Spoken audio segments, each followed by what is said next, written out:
So we're talking about how COPD and chronic bronchitis affect different spirometry values and how chronic bronchitis occurs. So in COPD, which is chronic obstructive pulmonary disease, which typically includes chronic bronchitis and emphysema, you have an airway obstruction. Any kind of airway obstruction to the trachea, anything that's happening to the pipes. Obstructive diseases are things that are happening to the pipes of the lungs. Restrictive diseases are things that are happening to the interstitium of the lung. In COPD, you have an airway obstruction, for example, okay? Whenever you have an obstruction, that means that oxygen is trapped. It can't get out. If oxygen can't get out, air can't get out. Carbon dioxide. Carbon dioxide is trapped. Any air, let's say any air, okay? It would be CO2. You would have air trapping, okay? Obviously, we're going to exhale CO2 and we're going to inhale O2. So air trapping occurs. If you have air trapping, what do you think is going to happen to these three values? To the forced vital capacity, to the FEV1, and to the TLC? Well, what is forced vital capacity? Forced vital capacity can be thought of the air that you blow out when you're blowing out birthday candles. When you're blowing out birthday candles, you are going inhaling and then exhaling as much as you can for a maximal expiratory period. That's called FVC. If you are trapping air because you have an obstructive disease, because air can't get out, what do you think happens to this maximal air that is expired? It will go down. Okay, it will go down. Then we have FEV1, which is the maximum mole air expired in 1 second. Okay, and then the total lung capacity is the volume of air that can be held within the lungs. Okay. Now, obviously, because you have air trapping, you don't have as much air going out. That means that the air that's left behind in these lungs increases. So TLC is something that will increase. And FEV1, why was TLC increasing? TLC was increasing because these are obstructive diseases, which means that air can't get out. If the air can't get out, that means that there's some air left over after every expiration, and that means that the TLC will rise, the volume of air left behind. FEV1 is the forced expiratory volume, the volume of air that's expired in just 1 second. Okay, this will dramatically decrease. Okay, next we have something called an FEV1 to FVC ratio. Okay, normally, let's say our maximum, let me give you an example. The maximum amount of air that we can in fact expire and in a maximal period is 5 liters. And out of all that period, in the first second, most of our air comes out. So 4 liters out of 5 liters. So that's a ratio of 4/5, which is normal. In any kind of obstructive disease, what's going to happen? Remember, I said your FEV1 gets reduced a lot more than your FVC. So 4 might get reduced to as little as 2. 2 liters are expired. And out of the 5, it might get only maybe to 4. Only 1 liter down. But remember, FEV1 reduces more than FVC, and this forms the entire basis for how we work out whether someone has an obstructive disease, and that gives us 1/2, 50%. 50% ratio. It can be basically essentially a lower ratio than our normal.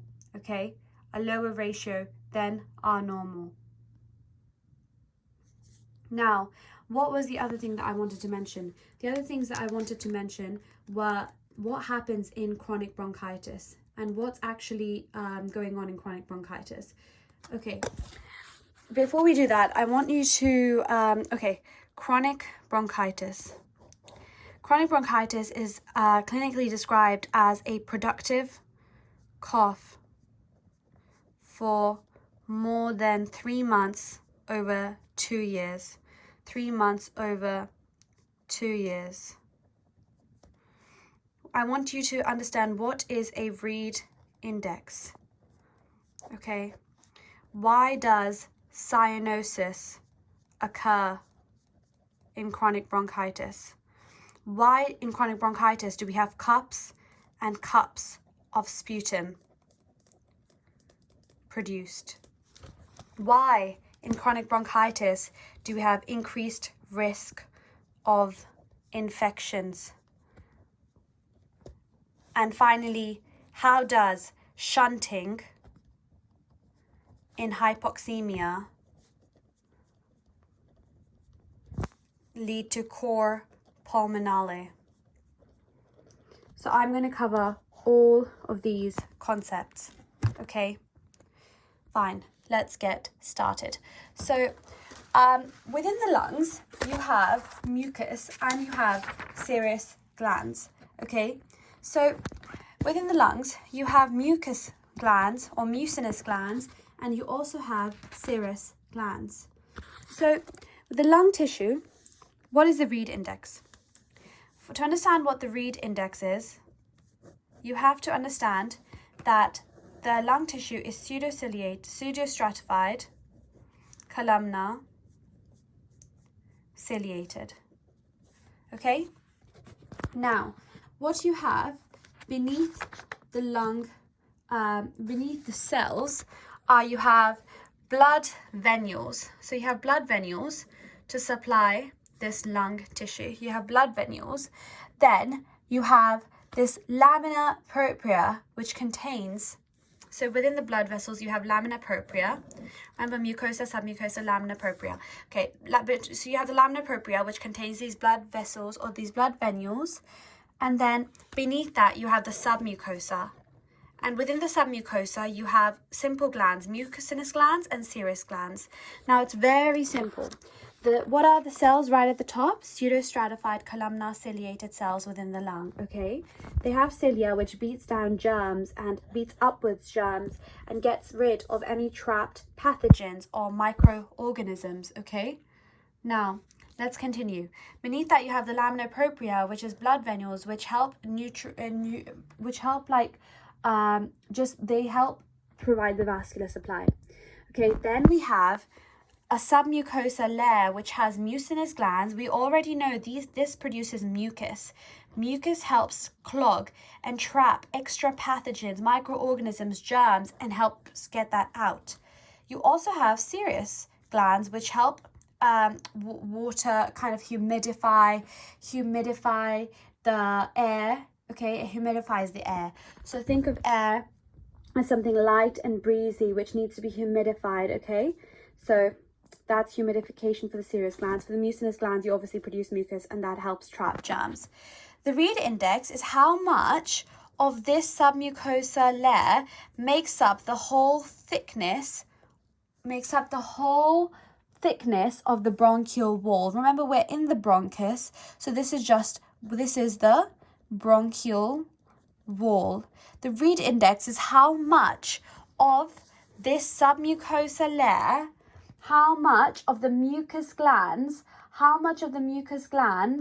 are in relative to the rest of the bronchial wall. And obviously the submucosal layer contains the mucinous glands, but let's be specific and talk specifically about the mucinous glands. Now, usually the Reed index is normally less than 40%. Okay, fine.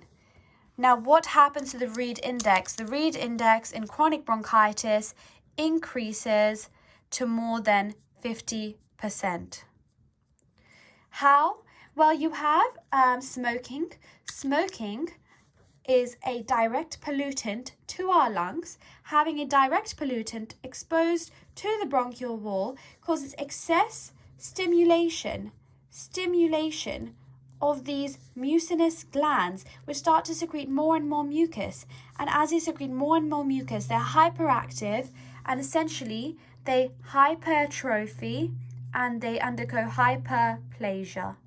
And that's what happens to our mucinous glands in chronic bronchitis. They undergo hypertrophy and hyperplasia, and that means that the ratio of these mucinous glands to the rest of the bronchial wall increases. It becomes more than 50%, which leads to an increased Reed index, which is characteristic for chronic bronchitis.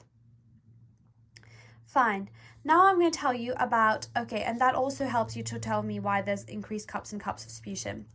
Now I'm going to talk about cyanosis. why cyanosis occurs and what's happening. Well, if this is the alveolar interface, capillary alveolar interface, and here essentially what you have is you have increased P big A O2, partial pressure of oxygen, and here you have P small a O2, partial pressure of oxygen.